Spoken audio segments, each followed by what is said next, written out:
My first album on my own label has already...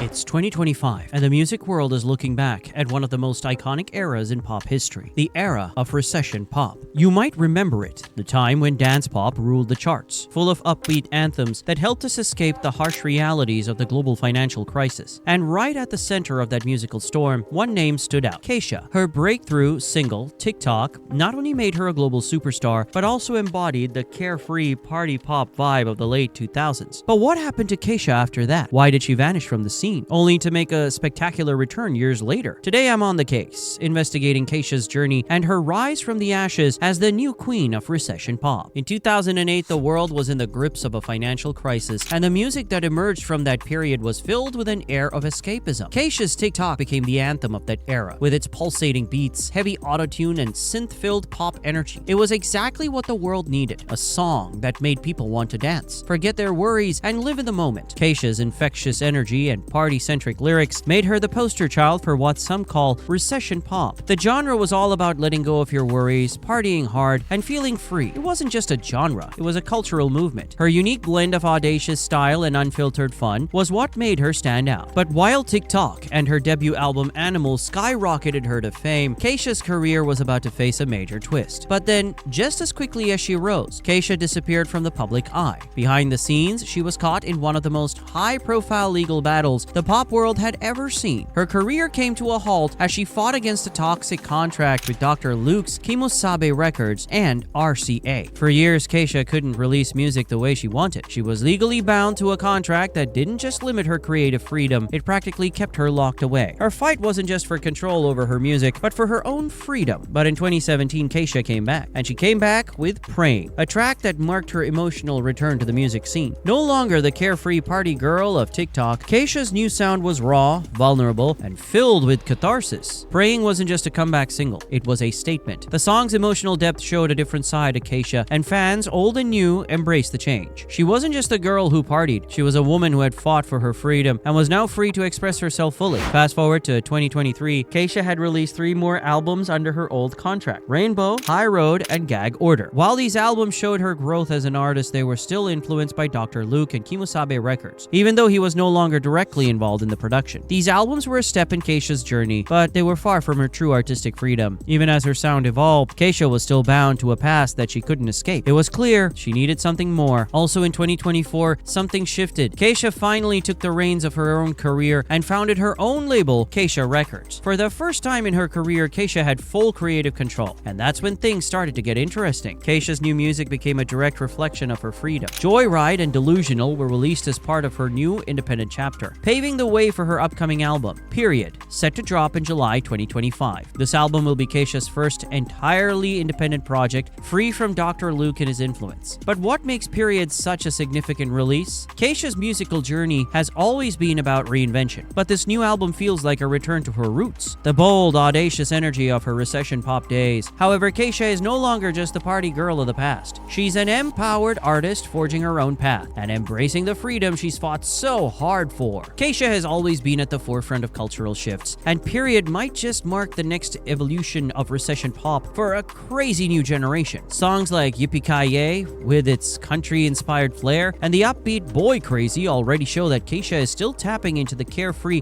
upbeat vibe, but with a more mature and personal twist. Yippee-Ki-Yay, released in March 2025, is a standout track from Period, with Kesha and T-Pain blending energetic beats with country influences. The song is playful, carefree, and captures the essence of Kesha's reinvention. But more than that, it's a celebration of her freedom to create the music she wants to make. But why recession pop? Why return to that sound from 2008? In a world that feels increasingly chaotic, Kesha's music is a reminder of the power of escape, of dancing through the storm, and embracing life as it is. In 2025, Kesha may just be the pop star we need, a symbol of resilience, independence, and a love for life, no matter the challenges. In the midst of a world that's still facing economic struggles and political unrest, Kesha's Kesha's music offers an unapologetic escape. Period isn't just an album, it's a manifesto. She's not just surviving, she's thriving and showing the world that it's possible to dance, to live, and to love through it all. Kesha has gone through a journey few could imagine, from the party anthem queen to the fierce independent artist she is today. Her story is a reminder that even in the face of adversity, you can find your voice and make it louder than ever before. Will Kesha reclaim her throne as the queen of recession pop in 2025? The music world is watching closely, and if her recent releases are anything to go by, she's more than ready to take on the crown once again. And while the world may be different from the one that embraced TikTok, Kesha's message remains the same: to live fully, love freely, and never back down.